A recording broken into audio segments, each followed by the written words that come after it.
أفلا تعقلون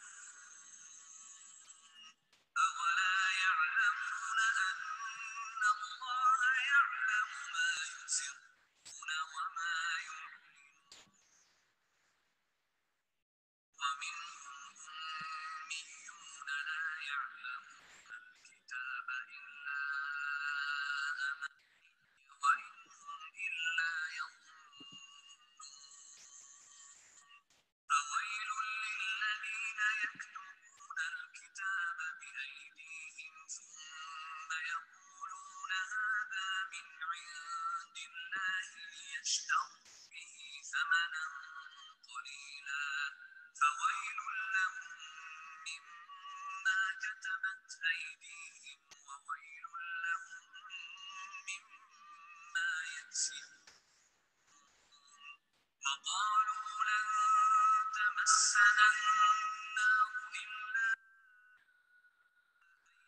أياما معدودة قل أتخذتم عند الله عهدا فلن يخلف الله عهده أم تقولون على الله ما لا تعلمون بلى من كسب سيئة وأحاطت به خطيئته فأولئك أصحاب النار هم فيها خالدون والذين آمنوا وعملوا الصالحات أولئك أصحاب الجنة هم فيها خالدون وإذ أخذنا ميثاق بني إسرائيل لا تعبدون إلا الله وبالوالدين إحسانا وذي القربى واليتامى والمساكين وقولوا للناس حسنا وأقيموا الصلاة وآتوا الزكاة ثم توليتم إلا قليلا منكم وأنتم معرضون وإذ أخذنا ميثاقكم لا تسفكون دماءكم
Suaranya hilang lagi ya.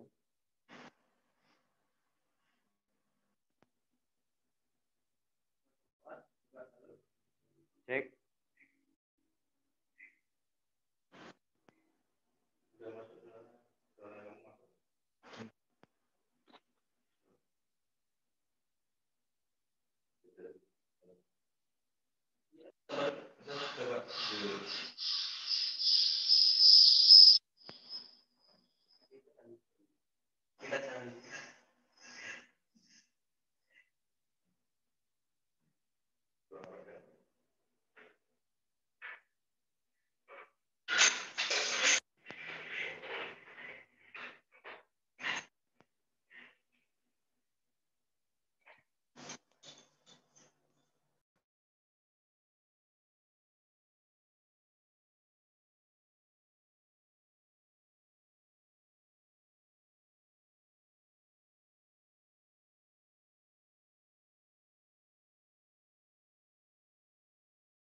Ayo Mas, mulai moderatornya. Silakan dimulai.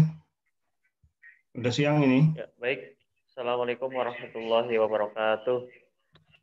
Waalaikumsalam warahmatullahi Alhamdulillahirrahmanirrahim. Wassalatu wassalamu ala rasulillah wa ala alihi wa sahbihi wa mawalah. La hawla wa la quwata illa billah. Alhamdulillahirabbil alamin. Puji syukur kehadirat Allah Subhanahu wa taala. Pada kesempatan Ahad pagi kali ini kita masih dapat berkumpul walaupun dalam media Zoom dalam mengikuti kajian Ahad pagi bersama Ustadz Bintaraga. Ya, untuk tema kajian kali ini adalah Sidqul Qalb. Nanti seperti biasa untuk para jamaah yang ingin bertanya bisa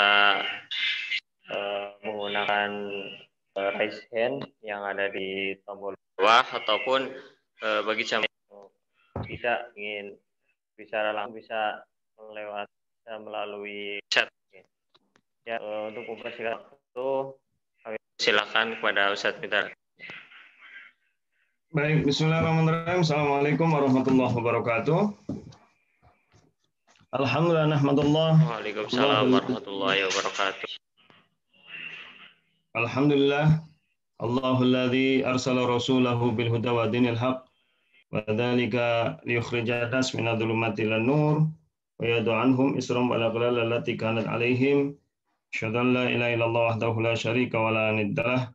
Asyhadu anna Muhammadan abduhu wa rasuluh. Allahumma salli wa sallim wa barik ala nabiyina Muhammad wa ala alihi wa ashabihi ajmain, amma ba'd. Jamaah sekalian dirahmati Allah, mohon maaf kita agak terlambat karena ada sedikit persoalan teknis. Mohon maaf ya. Jadi kali ini ada sedikit kesalahan teknis, jadi mundur sampai lumayan lama ini, sampai berapa menit. Baik, tema kita tentang sidqul iman. Karena waktunya udah siang, saya langsung share materi kita kali ini. Ya, sidqul qalb. Ya, maksud saya sidqul qalb ini lanjutan dari materi kemarin tentang sidqul lisan ya. Baik, jamaah sekalian rahmati Allah, suara saya bisa didengar Mas Fuad? Mas Fuad? Ya, jelas. Jelas. Ya, sudah jelas ya. Baik. Kita awali dengan surat At-Taubah 119, dan ini ayat sering saya sampaikan karena memang mengandung makna yang luar biasa. A'udzubillahi minasyaitonirrajim. Ya ayyuhalladzina amanu taqullaha wa kunu ma'as-shadiqin. Wahai orang yang beriman, bertakwalah kalian kepada Allah, hendaklah kalian bersama orang-orang yang benar. Ya. Tafsirnya bagaimana? Dulu sudah pernah saya sampaikan. Ya ayyuhalladzina amanu, wahai orang yang beriman, billah kepada Allah, wa bima amarallahu bil iman bih, dan dengan apa yang Allah perintahkan untuk mengimaninya, gitu ya. Hukumu bima yaqtadihil iman, tegakkan hal-hal yang menjadi keharusan dalam keimanan. Wa huwal qiyam bitaqwallahi ta'ala, yaitu menegakkan ketakwaan kepada Allah Ta'ala, bisinabi ma nahallahu anhu wal bu'du an, dengan menjauhi apa yang Allah larang dan meninggalkannya. Wa kunu ma'as-shadiqin, dan jadilah kalian bersama orang yang benar. Benar dalam apa? Fi aqwalihim, dalam ucapan mereka, wa af'alihim, perbuatan mereka, wa ahwalihim, dan keadaan-keadaan mereka. Alladzina aqwaluhum sidqun, itu orang-orang yang ucapan mereka benar. Wa a'maluhum wa ahwaluhum, demikian juga amalan mereka, keadaan mereka, la takunu illa sidqan.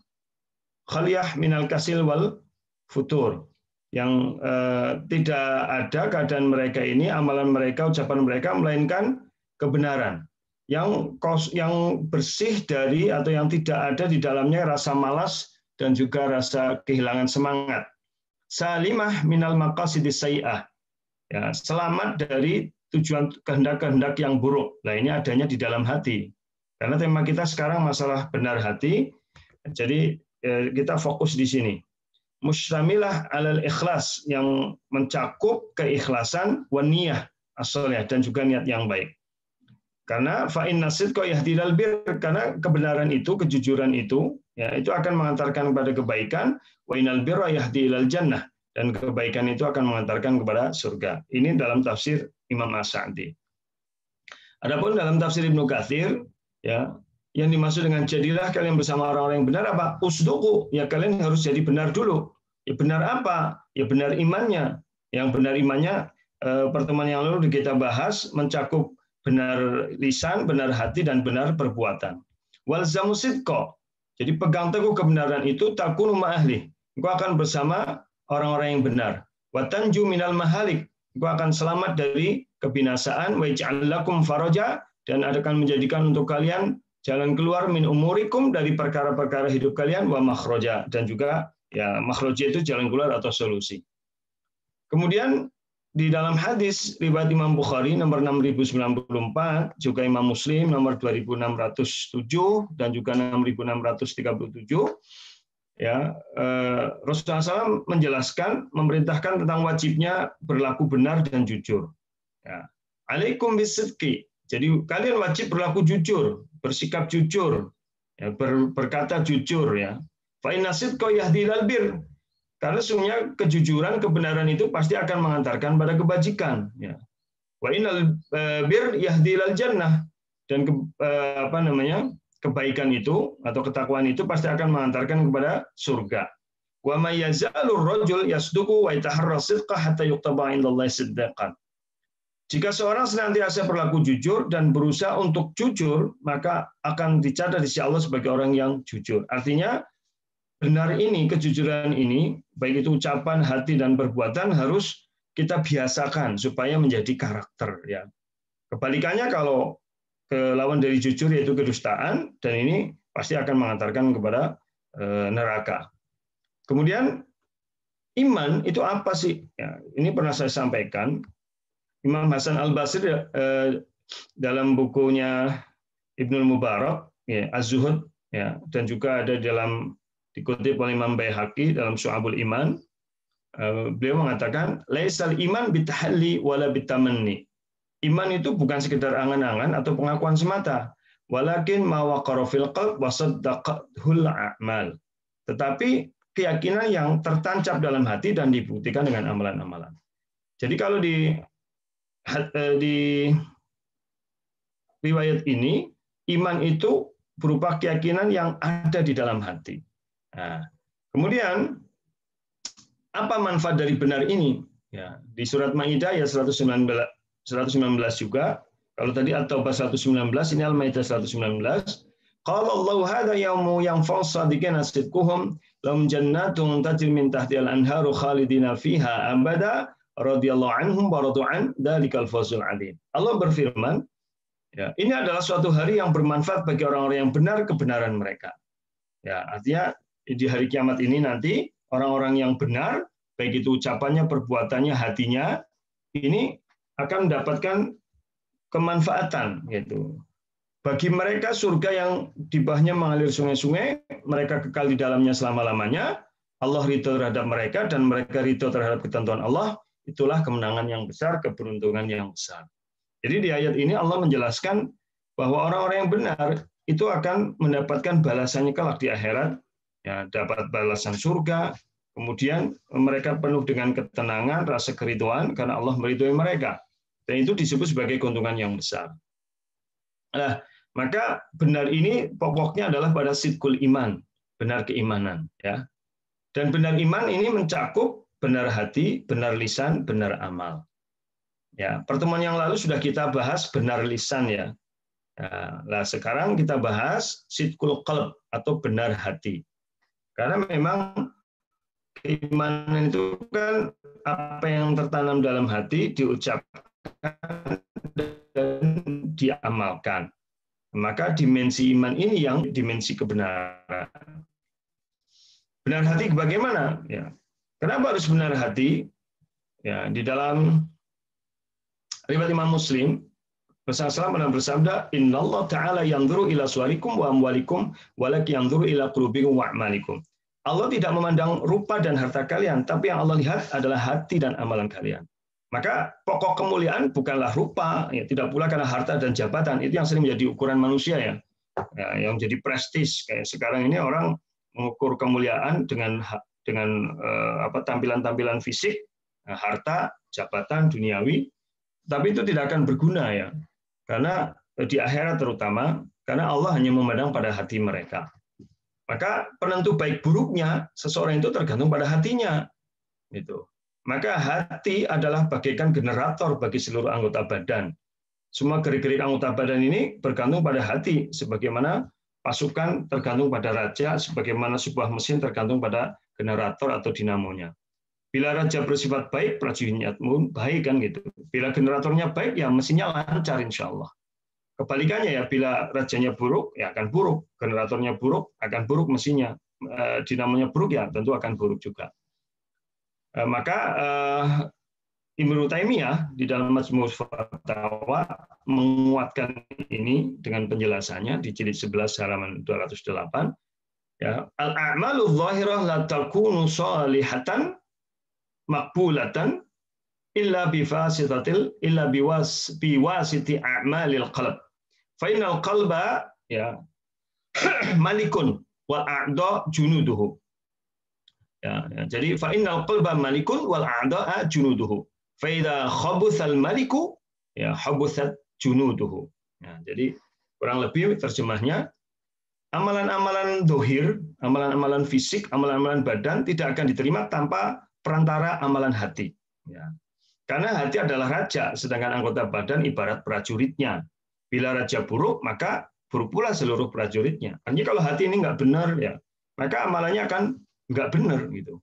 Ya, misalkan ya kalau hati ini kemudian menyembunyikan kenyataan yang sesungguhnya buruk, kotor, ya walaupun kelihatannya tampilan fisiknya mesem ya, tapi sebenarnya hatinya merengut gitu. Maka ada orang yang kadang habis mesem terus setelah itu merengut ya, karena mesemnya hanya basa-basi karena hatinya menolak itu gitu ya. Nah, terus Rasulullah SAW juga pernah berwasiat atau berpesan kepada Wabisah. Wabisah ini orang yang memang baik, ya orang baik, kemudian orang yang memang berilmu. Maka Rasulullah SAW berpesannya apa? Ya Wabisah, istafti qalbak, wastafti nafsak, salasa marrat. Ya. Jadi beliau berpesan, wahai Wabisah, mintalah fatwa pada hatimu. Artinya dengarkan suara hatimu. Tapi bukan sembarang hati ya. Ini suara hati orang yang bersih, orang yang berakidah benar, orang yang berisi hatinya dengan keyakinan-keyakinan yang benar. Ya. Karena suara hati yang hatinya ini hati berisi dengan keyakinan yang benar pasti akan membisikkan kebaikan gitu. Karena kebaikan adalah yang membuat jiwa tenang dan hatimu. Maksudnya yang membuat tenang jiwa dan membuat tenang hati. Jadi kalau ini sudah menjadi fitrah ya. Kalau kita ini kalau melakukan keburukan biasanya hati nggak tenang. Itu bagi orang yang imannya baik. Tapi kalau yang imannya buruk, ya dia melakukan keburukan pun tenang saja gitu. Makanya ini orang yang berdarah dingin ya. Jadi kalau ada pembunuh berdarah dingin, ini ada pemburuk atau pemaksiat berdarah dingin. Siapa pemaksiat berdarah dingin? Orang yang bermaksiat tenang itu. Jadi tidak ada getar-getar dosanya. Sama kayak kita ya, insya Allah iman kita, ukuran iman kita masih baik itu nanti akan kita bahas lebih lanjut. Kalau kita berbuat dosa itu rasanya nggak nyaman. Ya, kayak orang bohong itu hatinya menolak. Ya, maka bentuknya biasanya akan terlihat tanda-tanda kebohongan pada fisiknya karena jiwanya menolak. Maka orang yang bohong biasanya suaranya gemetar gitu ya. Kemudian tatapan matanya nanar, kemudian dia salah tingkah gitu. Ya, makanya itu para emak-emak itu kalau ngecek bapaknya jane nglombo apa ora, ya itu dideleng gitu. Suaranya gemeter apa ora gitu. Ya, kemudian apa? Gitu Pak Gunawan ya. Jadi kalau emak-emak ini ngecek misalnya bapaknya balik telat, Pak Kang dideleng wae bapaknya. Ya, anggar ngendikone santai, aku Kang kantor lembur gitu ya. Terus tatapan matanya berani menatap ibu dan tidak salah tingkah, insya Allah benar. Tapi kok nggak keton kayak gelisah, aura tenang itu ya. Nah itu terus pandangan matanya cenderung ke arah kiri, delengnya ming kiri kayak bapak-bapak harus mendeleng ming kiri berarti otak kanannya aktif. Gue lagi mikir arah ngelombo apa maning gitu ya. Itu memang begitu. Jadi itu ilmu gestur itu begitu. Jadi kalau tatapan mata manusia itu cenderungnya ke arah kiri, itu otak kanan aktif. Berarti lagi ngelombo gitu. Ya, Bu Agus Sukoyo karo mangan enak banget. Karo mangan apa gue. Kemudian Bu Husnul ya di Atambua. Kemudian kalau matanya cenderung melihat ke kanan, ini otak kirinya yang jalan dia. Berarti dia lagi ingat mau maring dibae. Insya Allah jujur. Iku ya Bu kuncinya Bu, ditelang meripate bapak kayak gue yang lagi ngomong, delengnya ming kiri apa ming kanan, ya Mbak Bu Husnul. Jadi yang Pak Agus Sukoyo gue delengnya maring kiri, gue lagi ngarang, lagi ngelombo, lagi mikir aku ngelombo apa maning. Gitu. Tapi yang delengnya ming kanan, gue lagi ngemut-emut mau sedina ngapa baik gitu. Artinya memang hati ini menggerakkan fisik gitu. Jadi kalau hatinya bohong, ya fisiknya akan kelihatan, terbaca gitu ya. Tapi kalau ini kalau yang bersih ya, yang imannya baik gitu. Tapi kalau yang monosewo, kalau sudah pemaksiat berdarah dingin begitu, atau orang yang sudah imannya lemah, ini ngelombo wis ora gemeter-gemeter gitu. Wis ora nana apa? Ora nana rasa dosane gitu. Jadi hati-hati dengan orang yang seperti itu ya. Jadi kalau kemudian suami jenengan ngelombo tapi kok ngomongnya tenang, berarti ini suami yang sudah pembohong tangguh. Pembohong tangguhnya berarti pembohong yang sudah terbiasa itu, sehingga tidak ada apa, tidak ada rasa gemetar-gemetarnya. Tapi insya Allah ya, jamaah semua nggak begitulah ya. Ini bukan di jamaah ngapak ya, ini di jamaah yang bukan orang Islam lah. Kemudian disebutkan di sini wal itsmu mahaka fi nafsi. Yang namanya dosa itu yang membuat bimbang hatimu dan membuat goncang dadamu. Watarat dada fis sadr. Jadi memang kalau orang bermaksiat, ya, orang nggak benar, baik berkata tidak benar, berkeyakinan tidak benar, berperilaku tidak benar, itu hati menolak. Kalau hati menolak, maka muncul gejala-gejala di tubuh atau di fisik. Gitu. Akan muncul gejala-gejala di tubuh atau di fisik, maka menjadi tidak nyaman, tidak tenang. Gitu. Walaupun kau meminta fatwa pada orang-orang dan mereka memberimu fatwa. Tetapi penjelasan hadis ini ya disebutkan, mintalah fatwa pada hatimu, itu hati yang tenang dan hati yang dikaruniai cahaya, yang bisa membedakan yang hak dan yang batil. Artinya hati yang masih punya potensi iman yang baik. Gitu. Nah, maka bisa ini memang orang yang baik, yang soleh, maka kalau orang yang baik soleh, maka dengarkan kata hatinya. Tapi kalau orang yang buruk ya jangan dengerin gitu ya. Kemudian Ilmu Alan Asy-Syafi'i dalam Dalilul Falihin, ya ini Syarah Riyadhus Shalihin, beliau mengatakan istafti qalbak utlubil fatwa minhu. Jadi mintalah fatwa pada hatimu. Ya, ini merupakan syarat tentang keadaan hati orang yang ajak bicara, yaitu wafisah. Ya, wafisah itu nama orang, bahwa hatinya ini masih suci di atas fitrah, belum terkotori oleh hawa nafsu terhadap sesuatu yang tidak diridhoi Allah. Ya, lalu Nabi menjelaskan buah dari minta fatwa dari hati yang demikian, bahwasanya di sana ada jawaban dari apa yang ia tanyakan karena menimbulkan ketenangan dalam hati. Kemudian Syekh Muhammad Shalih Utsaimin juga dalam Syarah Riyadhus Shalihin, ya, itu saya juga punya kitabnya, yang punya syarahnya siapa? Itu yang di sebelah sana itu yang warna kuning ya, itu yang syarahnya Riyadhus Shalihin punya Syekh Muhammad Shalih Utsaimin. Dia mengatakan wahada fiman nafsuhu mutmainnah radiyah bi syar'illah. Jadi ini berlaku bagi orang yang jiwanya baik dan ridho terhadap syariat Allah. Artinya kalau jiwanya baik, ridho dengan syariat Allah, diisi dengan ilmu-ilmu yang syar'i, maka insya Allah itu hati yang bisa dimintai fatwa. Jadi yang bisa ditanyakan, atau bahasa kitanya self-talk gitu ya, bicara pada diri sendiri. Nah, kemudian Abul Abbas Diyauddin Al-Qurtubi juga pernah mengatakan penjelasan dari makna ini dalam kitab Al-Mufhim lima ashkala min talkhis kitabil muslim, ya istafti qalbak wa in aftuka, ya lakin hada ya innama yasju mimman nawwarallahu qalbahu bil ilmi. Mintalah fatwa pada hatimu walaupun orang-orang memberimu fatwa, ya wa in aftuka, ya ini hanya berlaku bagi orang yang diberi cahaya oleh Allah berupa ilmu agama dan menghiasi raganya dengan sifat wara. Karena ketika dia menjumpai sebuah syubhat, itu akan mempengaruhi hatinya. Demikian juga yang terjadi pada kebanyakan para salaf umat ini.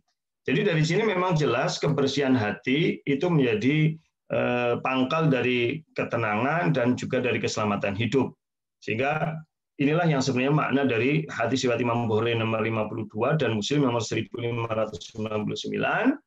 Yang ini hadis sangat terkenal. Saya yakin kita sudah sering mendengar ini. Ala wa inna fil jasad mudghah idza saluhat saluhal jasadu kullu wa idza fasadat fasadal jasadu kullu ala wahyal qalb. Ketahuilah sesungguhnya di dalam tubuh ini ada segumpal daging, bila dia baik baik seluruh tubuh, dan bila dia rusak rusak seluruh tubuh. Nah, segumpal ini disebut dengan apa? Hati. Hati itu di dalam bahasa Arab sering disebut dengan 3 istilah, 1 qalb, 2 fuad, 3 as-sadr. Nah, ini sering disebut 3 istilah ini. Ya. Kita bahas satu-satu. Hati disebut qalb, gitu. Ada 2 sebab. Ya, karena qalb itu bermakna pusat, jantung segala sesuatu. Sebagaimana kota Mekah disebut qalbul ard, pusat bumi, karena letaknya di tengah-tengah bumi. Jadi kalau seluruh daratan digabung, itu tengahnya di Mekah. Sebagaimana hati dalam tubuh manusia adalah pusat kembali segala aktivitas tubuh. Maka disebut qalb, karena ini artinya jantung atau pusat. Yang kedua, qalb itu menunjukkan sifat. Ya, karena qalb itu artinya bolak-balik. Karena memang sifat hati manusia itu suka bolak-balik gitu. Kadang esok tahu awan tempe gitu ya. Sorene ayam. Gitu. Jadi bukan sorene kerupuk gitu ya. Jadi esok tahu awan tempe, sorene kerupuk lah. Begitu ya. Jadi di sini disebutkan Rasulullah bersabda al-qalbu laqalbu bani Adam asyaddu inqilaban minal qidri idza istama'at ghalya. Ini dalam riwayat Imam Ahmad disebutkan, sungguh hati anak Adam, kita manusia, lebih cepat berbolak-balik dari periuk yang sedang sangat mendidih. Jadi kalau kita masak air atau masak sayur, itu kalau mendidih kan bolak-balik. Nah itu hati kita lebih cepat begitu. Nah, ini hati secara umum ya. Nah, kecuali hati yang kemudian diberi hidayah oleh Allah, karena dia mengharap hidayah dari Allah Ta'ala dan menggapai hidayah itu. Yang kedua disebut fuad. Ya, ini kebetulan host kita kali ini, moderatornya namanya Mas Fuad. Ya, ini mahasiswa Unsur yang masuk dalam tim dakwah. Mas Fuad, assalamualaikum Mas Fuad. Masih menyimak nggak? Jangan-jangan oh, menyimak. Masih. Ini namanya Fuad. Ini jenengan berarti artinya hati itu Mas Fuad. Nama lengkapnya siapa Mas Fuad? Iya, Tat. Nama lengkapnya siapa kok? Ramadan Fuadi. Ramadan Fuadi. Ramadan Fuadi. Wah, berarti hatinya Ramadan. Wah, Masya Allah. Ya. Kowe mau maksudnya apa kepriwe? Kowe ngerti maksudnya? Jadi fuad itu apa? Itu artinya disebut fuad karena di sini bermacam-macam perasaan yang tersimpan di dalamnya. Jadi fuad ini menjadi letak tempat penyimpanan berbagai macam perasaan. Nah, di sini sebenarnya inna sama wal basar wal fuad kullu ulaika kana anhum mas'ula. Sungguhnya pendengaran, penglihatan dan hati semuanya itu akan dimintai pertanggungjawaban. Jadi hati itu akan ditanya tentang apa yang dia pikirkan dan apa yang diyakininya. Karena apa yang dipikirkan oleh hati, apa yang dirasakan oleh hati itu akan berpengaruh kepada aktivitasnya. Maka disebut dengan fuad. Jadi Ramadan fuad ini orang yang penuh dengan pemikiran-pemikiran Ramadan ya. Ini mudah-mudahan baiklah itu. Yang ketiga adalah Allah. Yang ketiga sodr atau dada, gitu ya. Jadi kadang dalam bahasa Arab hati disebut dengan sodr atau dada. Seperti ya'lamu kha'inatal ayun wa ma tukhfis sudur. Dia mengetahui mata yang khianat dan apa yang disembunyikan oleh hati, oleh dada. Ini surat Ghafir, surat Al-Mu'min ya. Demikian juga karena tempat hati terletak di dada, ini di surat Al-Hajj ayat 46. Fa innaha la ta'mal absar walakin ta'mal qulubul lati fis sudur itu. Sungguhnya bukan mata itu yang buta, tetapi yang buta adalah hati yang ada dalam dada. Jadi sudur itu letak hati. Jadi ini 3 istilah tentang hati. Ada istilah yang pertama qalb. Kenapa disebut qalb? Karena ini pusat dari aktivitas manusia ada di hati. Dan yang kedua karena sifat hati terbolak-balik maka disebut qalb. Ya. Kemudian yang kedua disebut dengan fuad, karena fuad ini berarti letak tempat berbagai perasaan, berbagai sikap, ya, berbagai keyakinan. Nah, maka disebut dengan fuad. Dan yang terakhir disebut sodr. Itu karena letak secara umum di dalam dada yang lapang gitu. Ya, jadi lapang dada itu maksudnya lapang hati gitu. Jadi dia lebih luas. Kemudian kita lihat di sini. Hati bagaimana yang nanti akan diterima menghadap Allah. Di dalam surat Asy-Syu'ara ayat 88 dan 89 ini menceritakan tentang hari kiamat di mana kita dimintai pertanggungjawaban di sisi Allah taala. Yauma la yanfa'u malu wala banun illa man atallaha biqalbin salim. Yaitu di hari harta dan anak laki-laki tidak berguna. Jadi maksudnya nanti hari kiamat. Kecuali orang-orang yang menghadap Allah dengan hati yang bersih. Qalbin salim. Jadi kalau ada yang namanya Pak Salim, itu berarti orang yang bersih. Kalau orang salim disit salim, nah itu udah jadi bahasa Indonesia. Jadi orang kalau salaman harus membersihkan hati, membersihkan pikiran, aja suudzon. Itu pesannya luar biasa. Tapi kadang salaman tapi rambene jatur gitu ya, pikirannya wah ya gitu. Salaman kalau ndeleng gelange, oke gelange deh temen gitu ya. Paling palsu, nah itu kan wong wadon biasanya gitu. Wong lanang tau ora itu. Begitu ya. Baik, kemudian tafsirnya bagaimana gitu. Fahadzal ladzi yanfa'uhu 'indaka wa hadzal ladzi yanju bihi minal 'iqab wa yastahiqqul jazila tsawab. Jadi ini yang akan bermanfaat di sisimu nanti, yaitu yang akan menyelamatkanmu dari siksa dan akan mendapatkan balasan dari kebaikan-kebaikanmu nanti. Wal qalbu salim maknahu, hati yang bersih ini maknanya apa? Alladzi salima minasyirki, yaitu hati yang selamat dari syirik. Wasyak, dari keraguan kepada janji Allah, keraguan terhadap kebenaran agama. Belum lama saya baru di WA sama seseorang, jadi orang itu lagi bagi waris, ini dan ternyata salah satu keluarganya mengatakan urusan hukum waris lah, urusan faraid, urung sebi. Gitu. Nah, bagaimana hukumnya orang begitu? Maka saya katakan kalau dia meyakini bahwa hukum waris yang Allah turunkan itu disanggap ngurung sebi, jadi setan, maka berarti dia telah murtad. Dia telah kafir, dan kafirnya kafir akidah. Karena menganggap hukum Allah ini tidak adil. Nah itu, jadi gara-gara warisan harta, ya, orang tidak mau dibagi dengan hukum Allah, bahkan mengatakan, nek dibagi karo waris malah jadi setan rungsep. Naudzubillah. Itu ada yang WA saya, seperti itu, dan itu tidak benar. Itu bagian dari keraguan. Nanti masuknya ke kufur syak, kufur keraguan terhadap kebenaran ajaran agama. Nah, jadi ini bagian dari hal yang dilarang di dalam Islam, ya. Wa mahabbatus syarr. Hati ini harus selamat dari kecintaan kepada keburukan. Jadi kalau hati kita masih ngeboti, ngugemi keburukan, apapun itu berarti belum hati yang selamat. Ini hati yang kotor. Ya, misalkan masih mengugemi dunia, masih mentingin dunia, masih mentingin keakuan, masih mentingin prestis, masih mentingin kemaksiatan. Nah ini berarti dia hatinya masih kotor, gitu ya. Wal israr alal bid'ah wal dzunub, ya, dan dia menyesali ya, perbuatan bid'ah dan dosa-dosa. Wa yalzimu min salamatihi mimma takarati sawi bi'addadiha, dan mengharuskan keselamatan hati ini adalah kebalikan dari apa yang disebutkan tadi. Jadi kebalikan dari syirik yaitu apa? Tauhid yang ikhlas, yang murni. Maka hati harus berisi keikhlasan, berisi ilmu yang benar, berisi keyakinan. Hatinya harus berisi kecintaan kepada kebaikan, wa tazyinihi fi qalbihi, dan menghiasinya dalam hatinya dengan kebaikan itu. Wa takuna iradatuhu wa mahabbatuhu tabi'atan limahabbatillah, dan agar supaya kehendaknya dan rasa kecintanya ini sesuai dengan mahabbatillah, kecintaan Allah, wa hawahu, dan hawanya, nafsunya, tabi'an lima ja'a anillah, mengikuti apa yang diturunkan dari Allah Ta'ala. Ini menurut tafsir As-Sa'di. Jadi makanya nanti kita akan bahas bahwa tanda benar hati itu apa? Ada dua.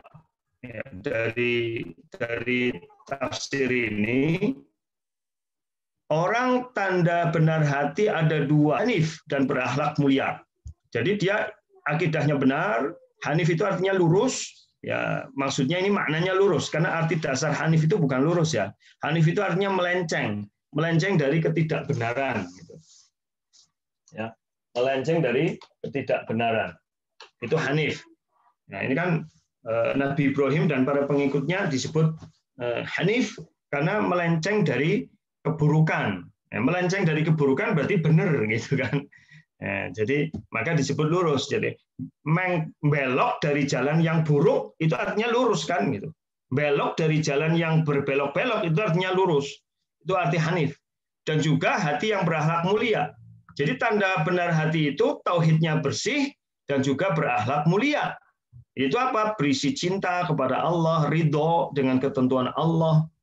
Ya, jadi ini ridho dengan ketentuan Allah mencakup yang bersifat takdiri, yang bersifat sunnah kauniyah, misalkan kita ridho lahir di Indonesia, kita ridho rambutnya ada yang keriting, ada yang lurus, ada yang ngombak laut, ngombak belet ya. Ada yang hidungnya mancung, ada yang hidungnya dempis ya ora lah ya, tapi ya kecil gitu. Ada yang kulitnya kuning, ada yang kulitnya hitam, ya itu harus ridho, ya. Ridho dengan ketentuan Allah. Kemudian hati ini harus berisi khauf, takut kepada Allah yang bersifat mutlak, ya, takut terhadap siksanya, takut kepada kemaksiatan. Nah ini. Kemudian roja ini hanya mengharap. Hati ini harus berisi rasa pengharapan kepada Allah.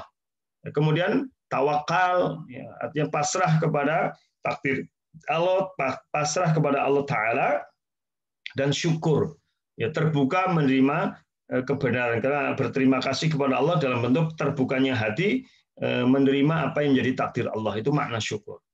Jadi satu itu. Yang kedua, ya, harus bersih dari penyakit hati.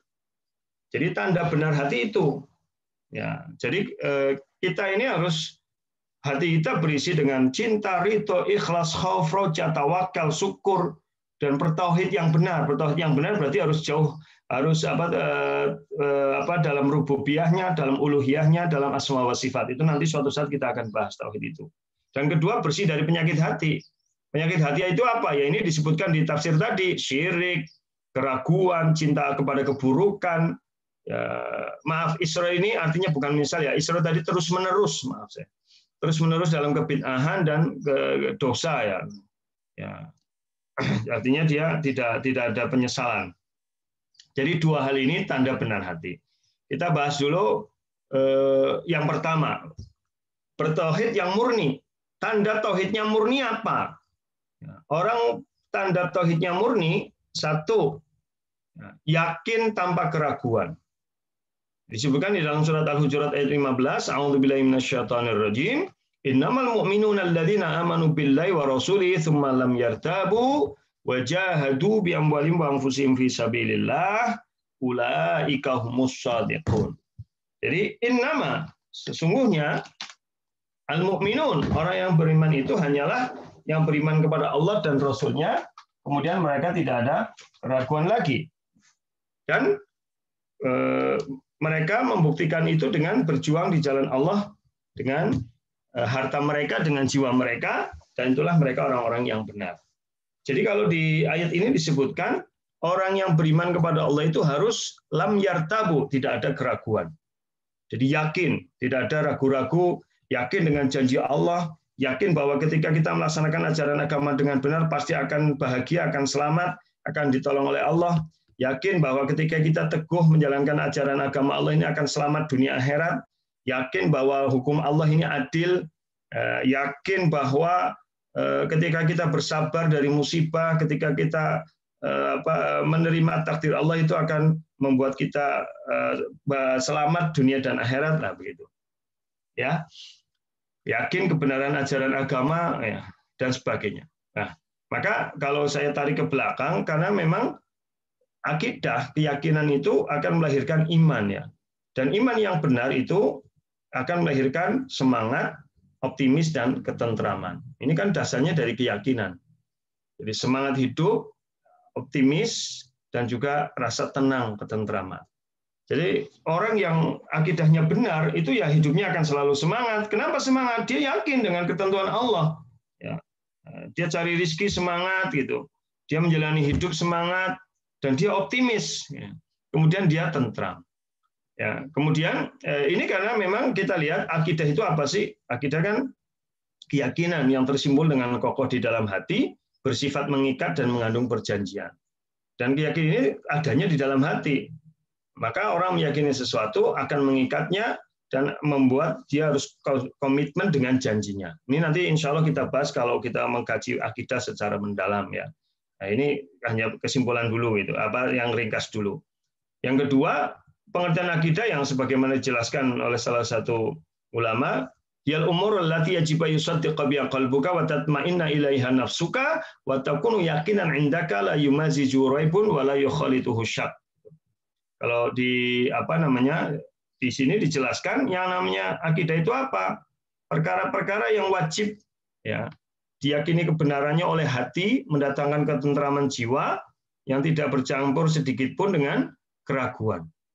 Jadi di definisi ini disebutkan namanya iman, akidah itu harus menenteramkan jiwa dan tidak boleh bercampur dengan keraguan, gitu ya. Kemudian yang kedua, ciri akidah yang benar, tadi ciri tauhid yang hanif, ya orang yang benar hatinya adalah dia tenang hidupnya. Ya, alladzina amanu wa tatma'innu qulubuhum bidzikrillah. Orang yang beriman dan hatinya menjadi tenang, tentram dengan mengingat Allah. Ya, tentu karena dia yakin dengan Allah, karena tauhidnya hanif. Ala bidzikrillah tatmainnul qulub. Ketahuilah dengan mengingat Allah hati menjadi tenang. Gitu ya. Makanya budaya di Jawa itu bagus kan. Kalau ada orang nggak benar terus eling, nyebut, istighfar lah itu. Karena dengan biasanya kalau orang dapat musibah terus dia sedih banget, yang nasihati supaya kan biasanya dia ada yang nasihati, nyebut Bu, istighfar lah itu. Karena dengan istighfar hati menjadi tenang ya, ingat Allah. Dan relevansi bahasanya begini. Ini mungkin jarang yang bahas ini ya. Kebetulan karena qadarullah saya mendalami bahasa Arab, ternyata bahasa Arab itu luar biasa. Masing-masing ada keterikatan makna. Iman itu kan kata kerja turunan ya.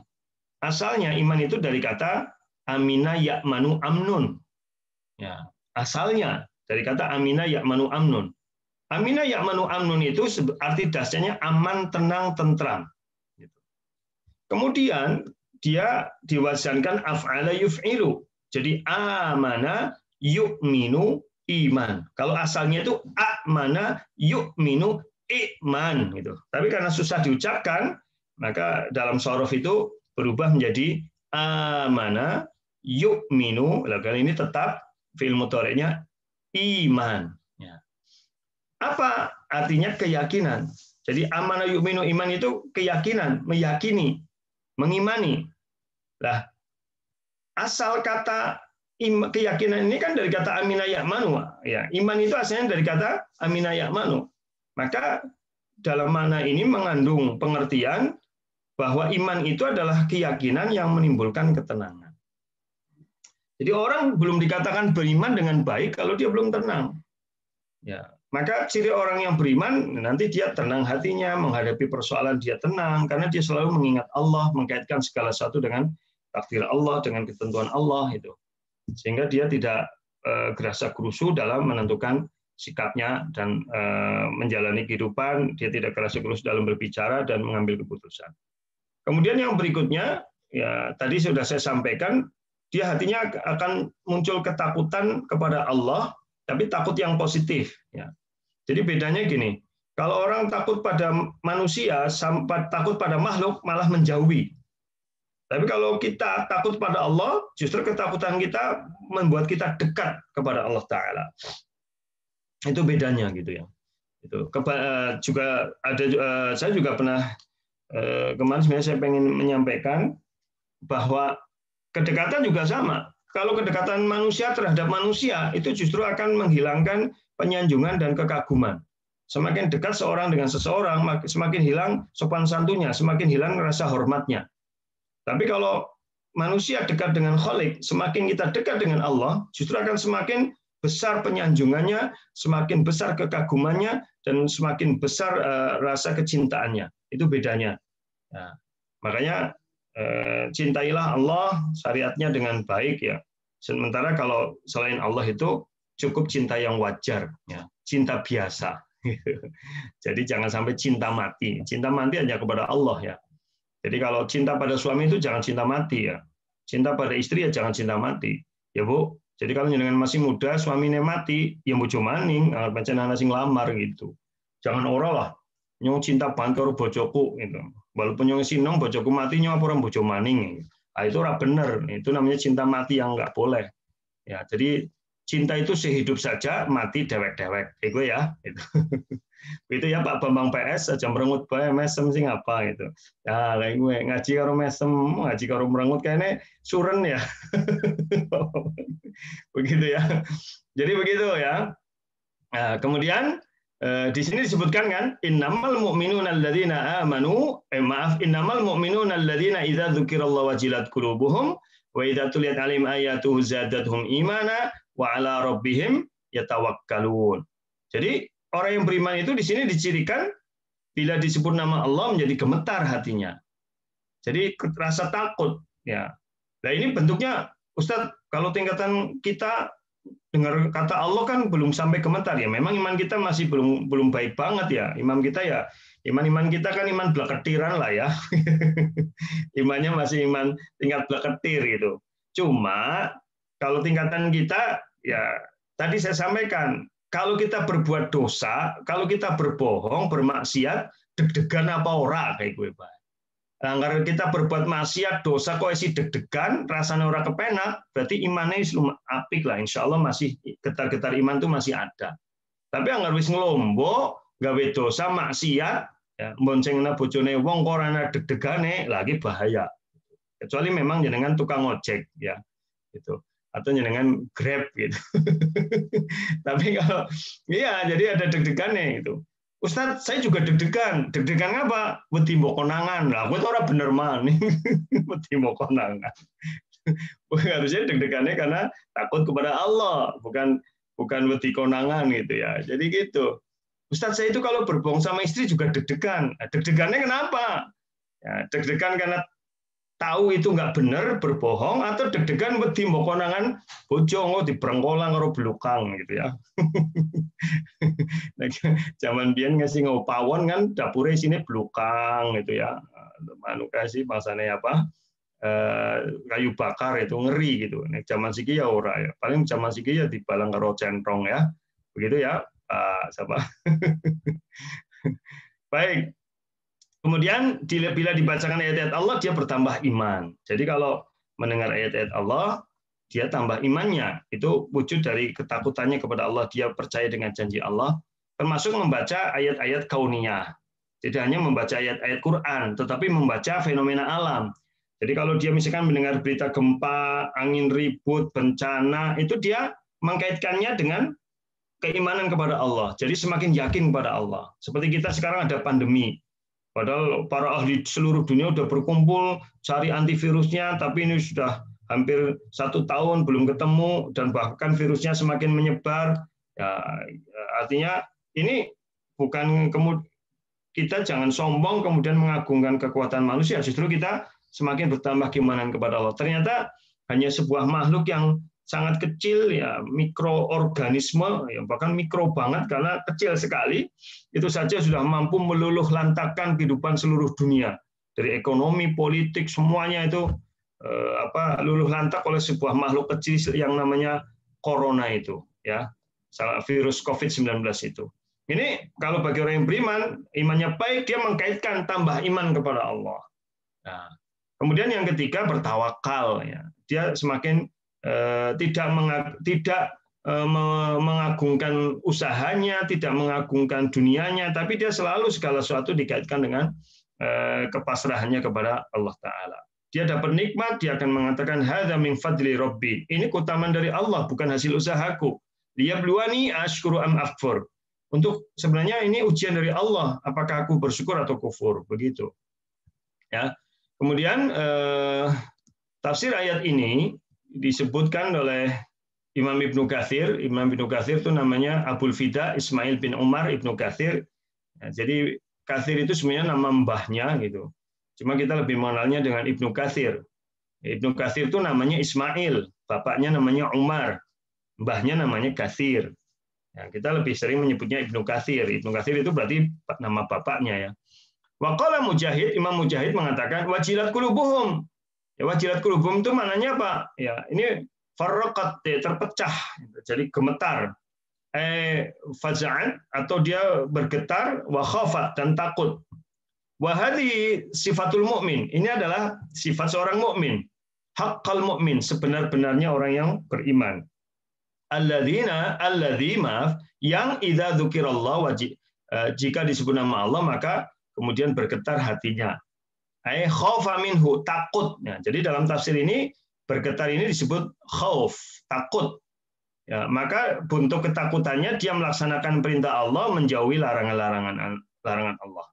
Sebagaimana firman Allah, idza fa'alu walladzina idza fa'alu fahisyatan, itu orang-orang yang apabila mereka berbuat maksiat, berbuat keburukan, au dzalamu anfusahum, atau menganiaya diri sendiri, dzakarullah, mereka segera ingat kepada Allah. Jadi ayat ini menunjukkan kalau manusia berbuat dosa itu wajar karena manusia tanpa salah dan hilaf, tetapi kalau dia berbuat dosa dia segera sadar, ingat kepada Allah. Dzakarullah. Fastaghfaru lidzunubihim, mereka segera mohon ampun kepada Allah. Karena wa may yaghfiru dzunuba illallah, karena tidak ada yang bisa mengampuni dosa kecuali Allah. Walam yusiru ala ma fa'alu, dan mereka tidak terus-menerus dari perbuatan mereka. Wahum ya'lamun, dan mereka mengetahuinya. Jadi Isra itu terus-menerus, tidak ada penyesalan ya. Ya.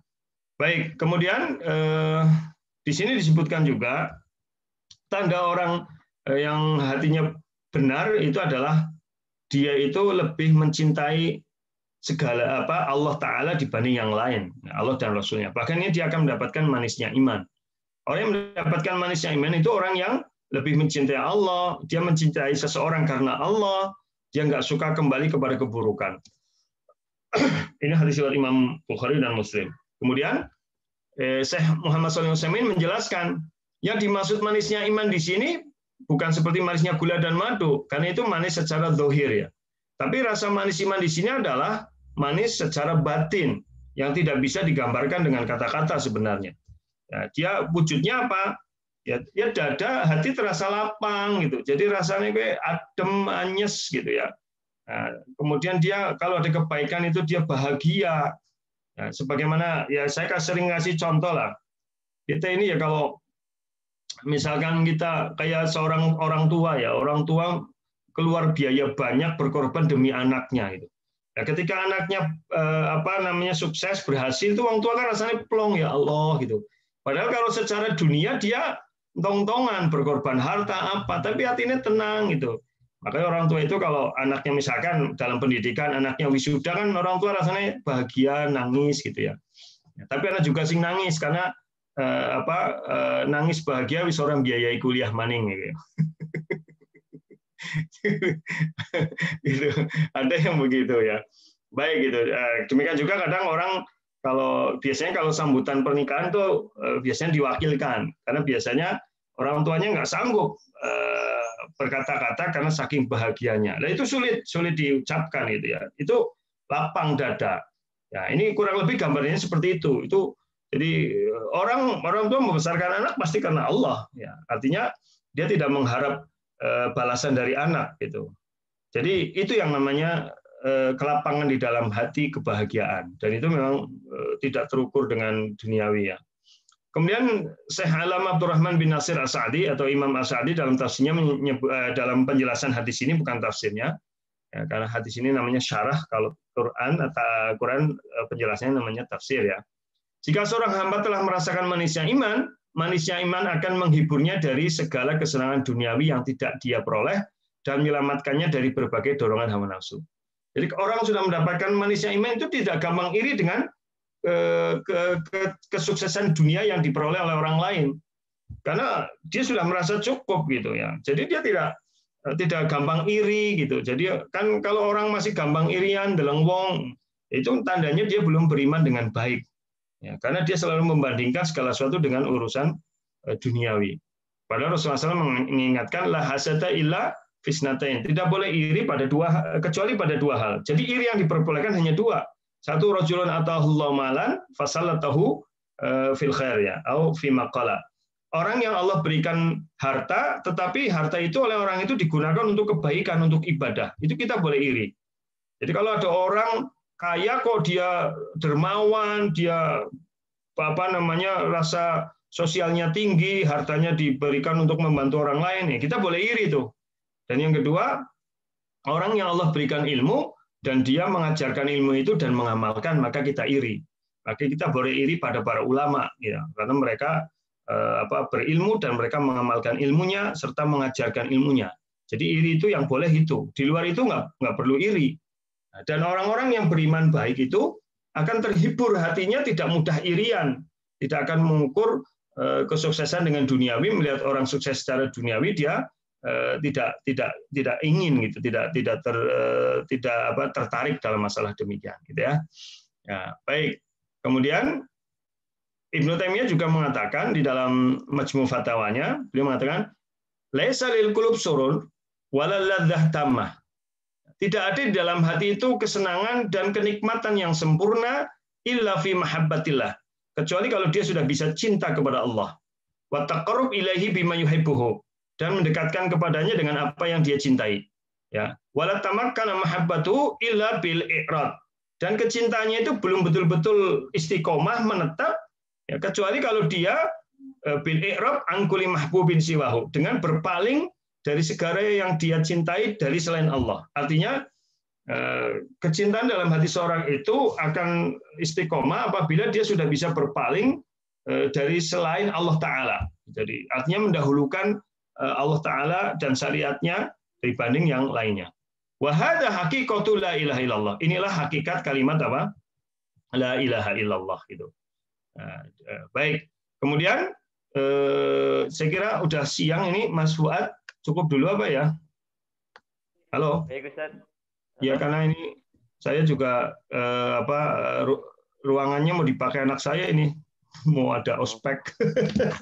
Baik, cukup dulu, ada pertanyaan aja, Mas. Mau ada pertanyaan silakan. Baik. Sekian pemaparan dari Ustaz Mintaraga. Silakan kepada jamaah yang ingin bertanya, kami persilakan. Nanti kita lanjutkan materinya lain waktu ya. Lanjutannya lain waktu. Bisa, sekarang minggu depan. Ya, untuk lanjutan materi ini sekarang tanya jawab dulu, silakan. Monggo. Ada yang mau bertanya, dibaca dulu Mas yang di chat Zoom atau di chat ini. Baik, Ustaz. Ya, sudah ada yang masuk pertanyaan. Silakan, monggo. Ya, Assalamualaikum Ustaz, izin bertanya. Monggo, saya izinkan. Kalau meremehkan hukum. Halo, putus-putus Mas. Berarti akidah dia telah rusak. Izin bertanya. Ya, gimana terus Mas? Putus-putus Mas. Ya udah, saya baca sendiri. Dari Mas Subur ya. Ya Mas. Ya, Ustaz. Halo. Subur. Ya baik. Dari Mas Subur Harsono. Assalamualaikum, Tat. Izin tanya. Tadi disampaikan kalau meremehkan hukum Allah bahkan menganggap ribet berarti akidah dia telah rusak. Contohnya masalah pembagian waris. Kalau pembagian waris didasari ikhlas, suka sama suka demi menjaga kebersihan, ini termasuk merusak akidah enggak? Nah ini. Berbeda ya Mas.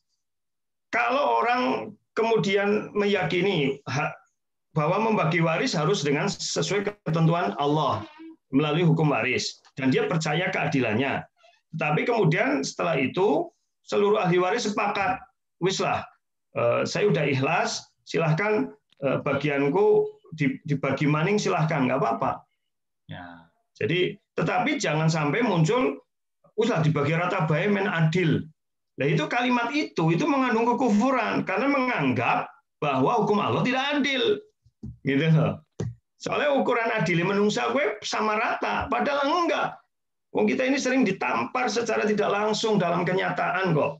Contoh ini, Mas Subur Harsono, mungkin punya anak yang satu SMP, satu SD. Pertanyaan saya, apakah adil kalau anak yang SMP dikasih uang saku 5.000 dan SD 5.000? Adil nggak? Mas Subur ada nggak ini di sini? Halo Mas Subur, dibuka aja mic-nya Mas Fuad, Mas Subur. Halo, apa udah ikut kajian yang lain? Mas Subur ikut nggak di sini? Nah ya, tentu nggak adil. Ya, cuma dalam pikiran anak yang namanya adil ya pada 5.000. Tapi orang tua melihatnya enggak. Kebutuhan anak SMP sama anak SD berbeda. Gitu. Kebutuhan seorang laki-laki dengan wanita berbeda. Karena laki-laki nanti yang bertanggung jawab atas keluarganya. Seorang suami bertanggung jawab atas kebutuhan keluarganya. Maka itu keadilan. Gitu. Maka yang SMP misalkan 10.000, yang SD cukup 5.000. Itu adil gitu ya.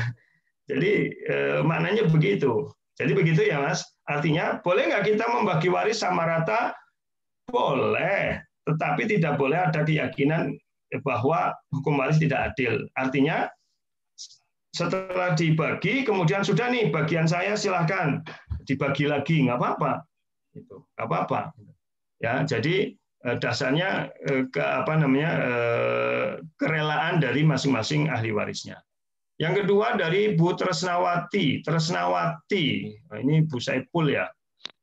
Assalamualaikum, mau tanya Ustadz, berkaitan dengan prasangka pada seseorang. Kadang kita berprasangka terhadap seorang karena kebiasaan yang sudah sering dia lakukan. Apakah itu termasuk penyakit hati? Iya, sama. Karena secara umum Allah Ta'ala mengingatkan Ijtanibu katsiran minadh-dhon. Jauhilah banyak berprasangka. Para mufasir menjelaskan banyak berprasangka di sini adalah berprasangka buruk. Tapi dia udah biasa begitu Ustadz. Ya, tetapi kan belum tentu saat itu dia lagi berniat buruk gitu loh. Ya, jadi belum tentu. Maka kita tetap harus mengedepankan prasangka baik kecuali orang yang punya sifat karakter khusus seperti itu, misalkan ini ada orang yang dikenal suka nyuri, suka ngambil harta orang gitu ya. Nah, dia kemudian kelintang-kelintong dengar pumai dewek. Kemudian kita curiga. Ini ngapa ya? Jangan-jangan jiot mau nyuri lah. Itu boleh nggak? Ya boleh sebagai bentuk kewaspadaan. Tapi jangan kemudian kalau itu baru di dalam hati tidak mengapa. Rasulullah SAW pernah menjelaskan Innallaha tajawaza li fi ummati ma tuwaswisu bihi suduruhu ma lam ya'mal au yaqul. Jadi Allah Ta'ala meringankan bagi umatku gerakan-gerakan yang muncul di dalam hati, pikiran-pikiran yang muncul di dalam hati selagi belum diucapkan atau dilakukan. Jadi kalau belum diucapkan, belum dilakukan sebagai bentuk kewaspadaan boleh saja. Begitu ya Bu Tresnawati. Berikutnya YouTube dulu apa gimana? Bentar, ini selesai dulu yang di Zoom ya. Ya, Pak Subur, tulisan Arabnya diperbesar biar bisa ikut baca sambil latihan baca. Jadi ini gede Mas, cuman dengan nganggo HP dari keton cilik. Coba kalau pakai TV kayak Pak Dwiono itu pakai TV gede kayaknya di luar itu. Pakai TV dipindah ke TV keton gede atau pakai laptop keton gede. Coba disambungkan ke TV Pak Subur, banyak juga jamaah yang pengajian ini pakai disambungkan ke TV bisa. Kemudian Mas Fauzan, Assalamualaikum Ustaz, mau bertanya, realnya orang yang mendapatkan manisnya iman seperti apa? Tadi sudah saya sampaikan. Orang yang mendapatkan manisnya iman, hatinya ridho dengan apapun yang terjadi, dia mendapatkan kebaikan bersyukur, mendapatkan keburukan bersabar. Ya lisannya selalu baik, sebagaimana dicontohkan oleh Aisyah, karena Nabi SAW idza ra'a syai'an ma yuhib qala alhamdulillah bi ni'mati tatimmus shalihat. Nabi itu kalau melihat sesuatu yang beliau sukai, mendapatkan sesuatu yang beliau sukai, beliau mengucapkan alhamdulillah bi ni'mati tatimmus shalihat. Segala puji bagi Allah, dengan nikmatnya sempurnalah kebaikan. Tapi apabila Nabi melihat sesuatu yang tidak beliau sukai, mendapatkan sesuatu yang tidak beliau inginkan, ya Nabi tetap mengucapkan alhamdulillah ala kulli hal. Segala puji bagi Allah bagaimanapun juga keadaannya. Karena apa? Wa asa an takrahu syai'an wa huwa khairul lakum. Boleh jadi kamu nggak suka sesuatu tapi akibatnya baik bagimu. Jadi realnya begitu Mas Fauzan. Ya, saya nggak tahu ini Mas Fauzan yang mana, apakah Ahmad Fauzan yang pesilat PSHT, yang pendekar PSHT, yang dosen yang ganteng itu, yang dosen UMP Bahasa Indonesia yang rumahnya di Patik Raja, atau Mas Fauzan yang mana gitu. Jadi kurang lebih begitu Mas Fauzan ya. Pak Bambang Sutomo, PCM Kroya. Alhamdulillah, Pak Bambang dari Kroya juga ikut ngaji. Assalamualaikum warahmatullahi wabarakatuh. Bagaimana kalau kita ingin memiliki banyak harta seperti orang lain, kemudian berdoa kepada Allah, apakah itu iri? Karena banyak harta yang saya akan gunakan untuk kebaikan agama. Ya udah, tadi udah saya sampaikan, boleh. Iri itu boleh pada dua hal. Satu, ya, rojulun atahullahu malan fasallatahu fil khair ya, au fi maqala. Orang yang diberikan Allah kekayaan, tetapi dia gunakan kekayaannya untuk kebaikan. Nah, begitu. Dalam riwayat yang lain, riwayat Tirmidzi, Rasulullah mengatakan, ad-dunya li arba. Dunia itu untuk empat perkara, Pak Bambang. Dunia itu ada 4 perkara. Satu, orang yang Allah berikan ilmu agama dan Allah berikan harta yang banyak dan dia gunakan hartanya dengan ilmu agamanya dalam kebaikan.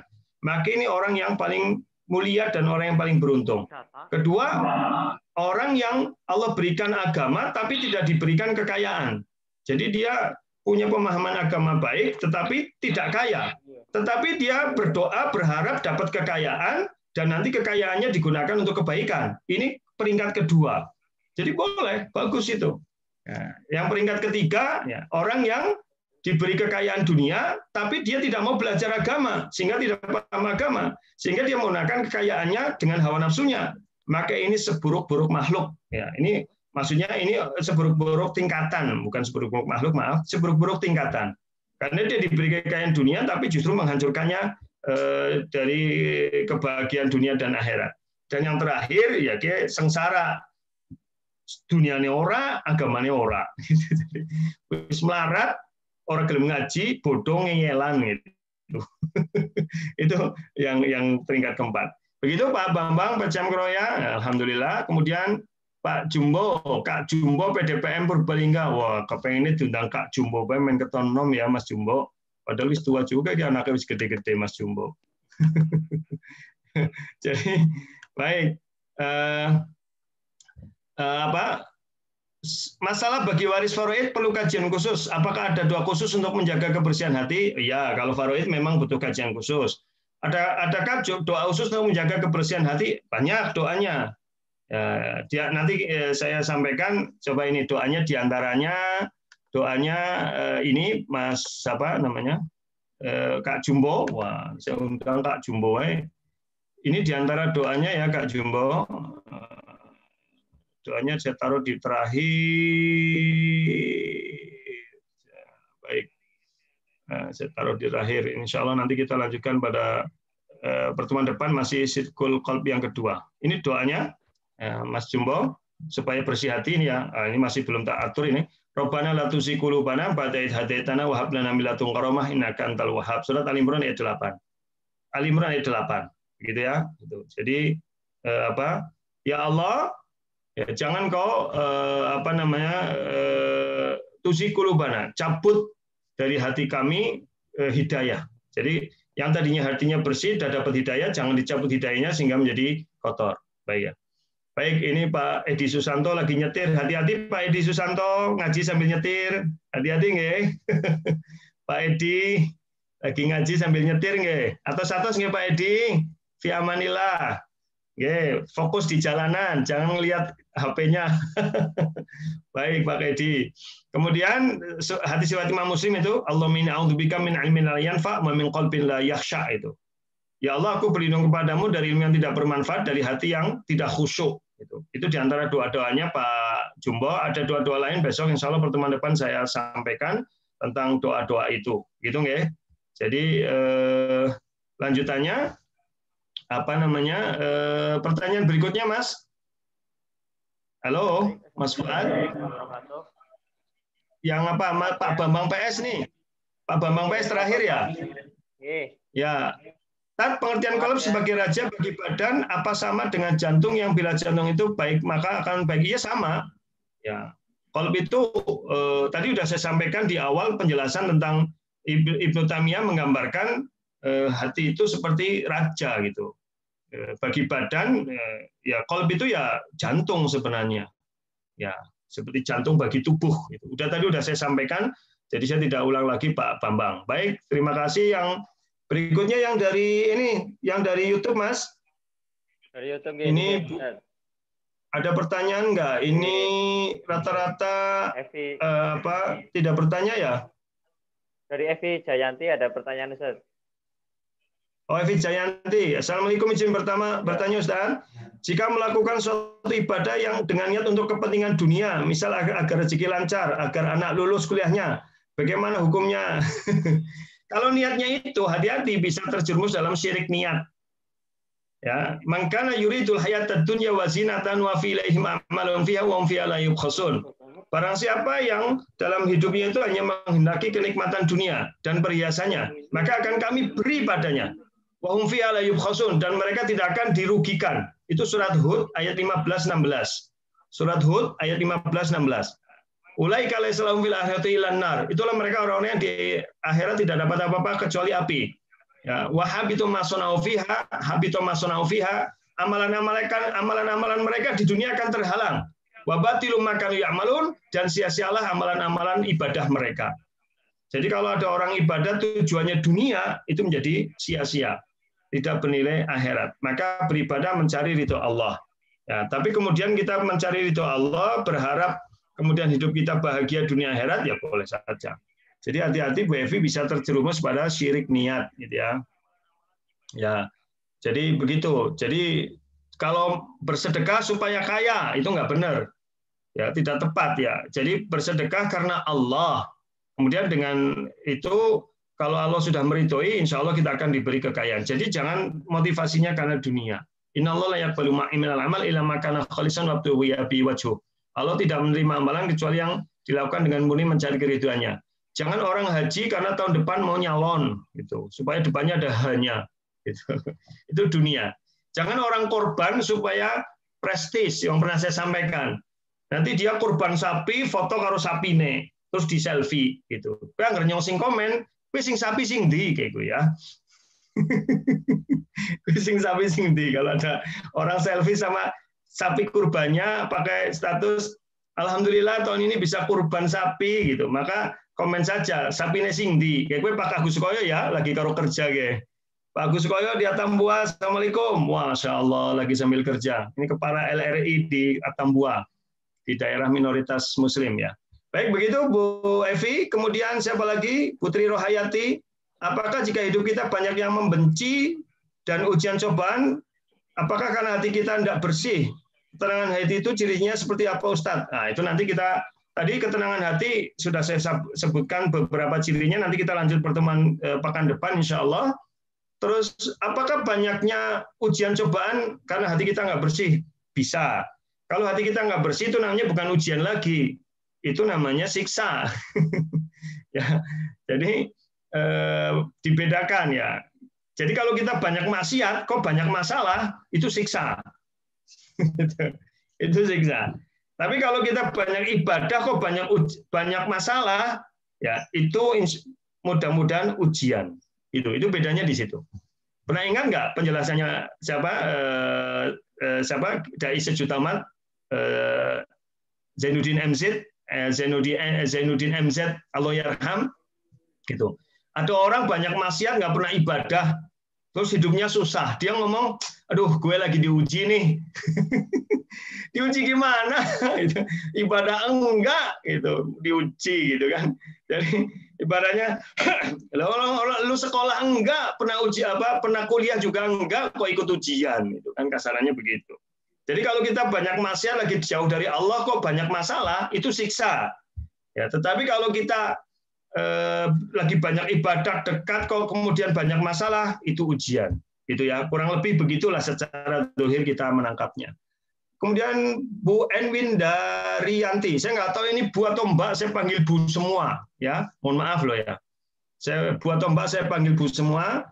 Bu Windaryati, Ustadz, bagaimana hati agar selalu ikhlas menerima ada karyawan yang didolimi oleh pimpinan, misal juga istri didolimi suami yang seharusnya membimbing itu. Bagaimana agar hati selalu ikhlas menerima? Ya, tadi kalau insya Allah lah kita akan bahas pekan depan gitu, karena kita belum sampai ke situ, tapi secara cepat ya kita bisa ikhlas menerima ketika kita memahami bahwa hidup-hidup itu tidak hanya kebaikan tapi ada juga keburukan. Asibanasu ayyusroka yaqulu amanah fahum la yuftanun. Apa manusia itu mengira kalau sudah mengaku beriman, mereka dibiarkan saja tidak akan diuji. Dan ujian itu kadang nggak jauh-jauh. Ujian dari suami kita, istri kita, anak kita, tetangga kita, harta kita. Nah, bahkan tanda orang beriman itu dia sudah bisa berkorban pada hal yang dia cintai. Ya, maka orang yang beriman itu atal mala ala hubbihi. Dia bisa memberikan harta yang dia cintai. Itu maknanya secara umum ya. Tadi makna khususnya kan harta. Artinya tingkat ketakwaan kita meningkat ketika kita diuji pada hal-hal yang dicintai. Jadi kita mencintai suami kita, justru ujiannya datang dari suami kita. Kita mencintai anak kita, justru ujiannya datang dari anak kita. Kita menyukai harta, justru ujiannya akan datang dari harta kita. Ya, kita lagi berbuat baik sama tetangga, justru ujiannya datang dari tetangga. Begitu. Jadi semakin berkualitas hidup kita, maka ujian akan datang dari hal-hal yang terdekat dari hal yang kita cintai. Jadi mudah-mudahan kalau kita diuji seperti ini, ya insya Allah mudah-mudahan kita bisa bersabar dan menjadi orang-orang yang terpilih mendapatkan keberkahan dari Allah Ta'ala. Nanti kita bahas pekan depan Bu Windaryati insya Allah. Begitu, pertanyaan sudah selesai ya, Mas? Atau ada yang raise hand satu, sambil saya sapa yang di YouTube. Bu Astuti, Ida, Bu Aniko, Waalaikumsalam, Muhammad Ainuddin, Pak Suparno, Muhammad Aziz, Karanglewas, Muhammad Imam Siswan, Pak Dino, PC Muhammadiyah Cilongok juga ikut pimpinan cabang, Pak Sodirun Dirun, Pak Priyono, Pak Rahmat Hidayat Tambak, Yuni Nurfaid, Danakerta, Purbalingga ya. Sunarni Narni, Kondangwangi Wanadadi, oh Bu Narni ini. Pak Sugiarto, Lafles, wah ini Perumahan Raffles, Pak Sugiarto, sekeluarga, Pak Bari, Percetakan Wangon, Pak Tomo Heri, Jeruk Legi, Mas Sismik Wan, nah, Jan Keri, mulane ngesuk aja Keri Mas Sismik, jadi orang Keri. Bayi Wahru, Pak Bambang Sus, Assalamualaikum, sedang mengikuti, Waalaikumsalam, Pak Bambang Sus, Pak Setiadi, Amin Setiadi, Depok, Jabar, kita ada yang dari Depok, Jawa Barat, Pak Setiadi, Pak Amin Setiadi, Alhamdulillah, Pak Amin, moga-moga diberi kesabaran ya semuanya dalam menghadapi pandemi ini. Pak Usman Nafi, Bu Titi Nuryati, Windaryati, Rubiani, Titi Nuryati, Slamet Dasana, Ahsan, Deriyah, Khairiyah, Pak Ahmad Jazuli, Barakallahu Fik, semuanya Barakallahu Fikum, Bu Pancawati, Pak Nur Samsi, ini di Medan ya, Pak Nur Samsi ini alhamdulillah menyimak dari Medan, dari Sumatera, kalau nggak salah di Medan ya. Bu Asri Widyastuti, Bu Evi Jayanti, Elza Tekstil, Wanadadi, Putri Rohayati, Pak Karin atau Bu Karin Purnomo ini. Kemudian Windaryati, Pak Rustiono, Gandrung Mangu, Enti Mariah Gombong, Pak Damin Tojo, alhamdulillah Pak Damin universal hadir walau telat, nggak apa-apa. Pak Tukijo, SPD, Bu Siti Sundari, Pak Yusro Setiadi, Aska Channel, Vira Agus, Samdai Purwokerto, Sri Rahayu Ningsih, Klinik Ozan, Ilyas Rosid, Bu Sri Rahayu Ningsih, Trias Alvan Fauzi. Dan untuk jamaah Zoom, saya sapa Bu Rasiati, Bu Warni, Pak Dwiono, Pak Sodirun, alhamdulillah sehat Pak Sodirun, nggih Mbah. Mbah Dirun sehat.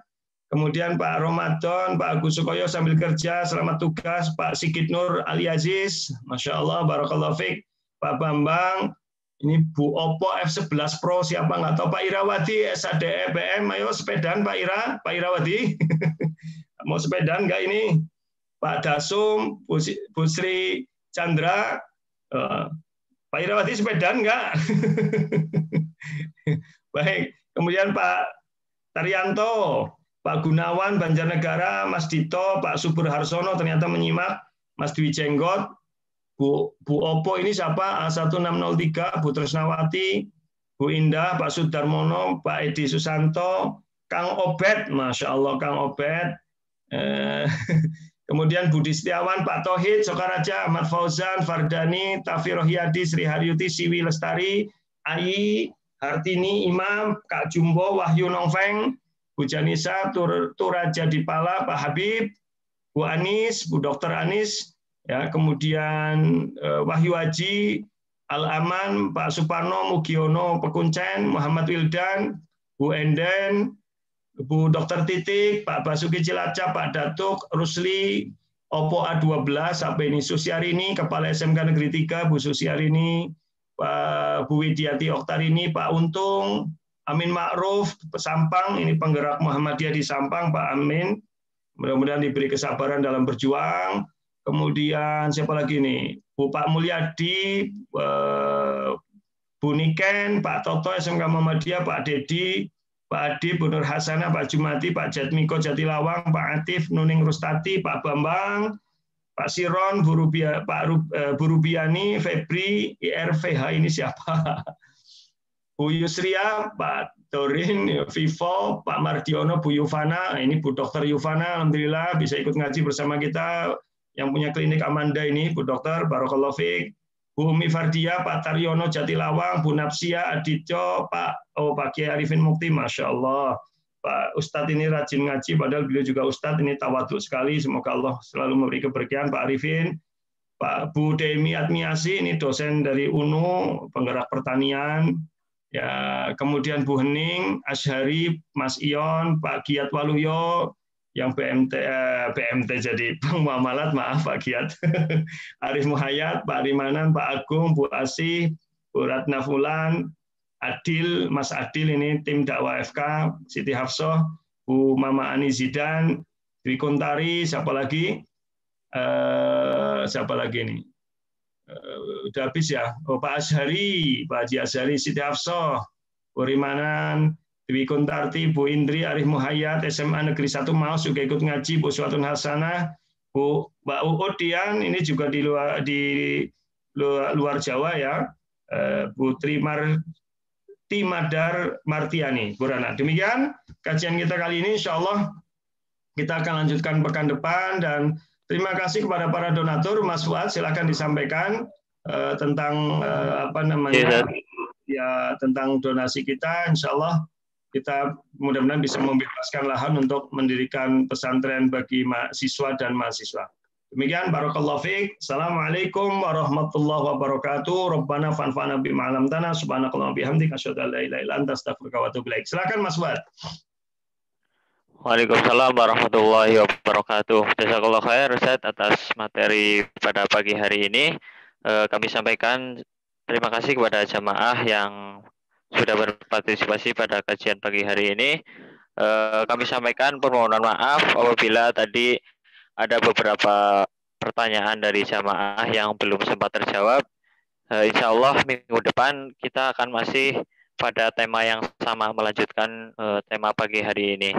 Kemudian kami persilakan kepada para jamaah yang ingin berdonasi untuk baik untuk kegiatan dakwah kita maupun pembebasan lahan wakaf untuk Mahat Fastabiqul Khairat.